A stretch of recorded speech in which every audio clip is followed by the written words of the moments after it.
2004 മാരുതി 800 കാർബറേറ്ററാണ്. 2030 വരെ പേപ്പറുണ്ട്. Okay, 2004 model. Replace ആയിട്ട് എന്തെങ്കിലും? റീപ്ലേസ് ഒന്നുമില്ല. പക്ഷേ ഈ വണ്ടി മറ്റേ വണ്ടി അപേക്ഷിച്ച് കുറച്ചുകൂടി നല്ലൊരു വണ്ടി. വണ്ടി ക്വാളിറ്റി ഉണ്ട്. ഇതിൽ സ്റ്റീരിയോ ആയിട്ടില്ല എന്നുള്ളതേ ഉള്ളൂ. പക്ഷേ വണ്ടിക്കകമൊക്കെ കാണാൻ നല്ല നീറ്റാണ്. ക്വാളിറ്റി ഉണ്ട്. കണ്ട ഇവിടെയൊക്കെ തന്നെ നോക്കുകയാണെങ്കിലും വേറെ അപാകതകളൊന്നും കാണുന്നില്ല. അതേപോലെ ഡോർ പാഡിൻ്റെ ഈ പോർഷനൊക്കെ നല്ല സ്റ്റിച്ചാണ്. അതേപോലെ വേറെ കംപ്ലയിൻസ് ആയിട്ടൊന്നുമില്ല, തുരുമ്പില്ല. അതുകൊണ്ട് തന്നെ കൊള്ളാം, വണ്ടി കൊള്ളാം. ബാക്ക് ടയർ നോക്കിയാലും ഒക്കെ നല്ല ടയർ കിടപ്പുണ്ട്, വലിയ കുഴപ്പമില്ല. ബാക്ക് സൈഡ് സീറ്റൊക്കെ നോക്കിയാലും നീറ്റാണ്, അതൊന്നും കുഴപ്പമില്ല. ബാക്ക് സൈഡിൻ്റെ ഡോർ പാഡും ഒക്കെ കൊള്ളാം. അടവ് കേട്ടാ?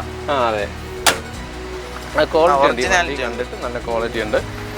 എത്ര ചോദിക്കുന്നത്? ഇത് 47 രൂപയ്ക്ക് കൊടുക്കാം.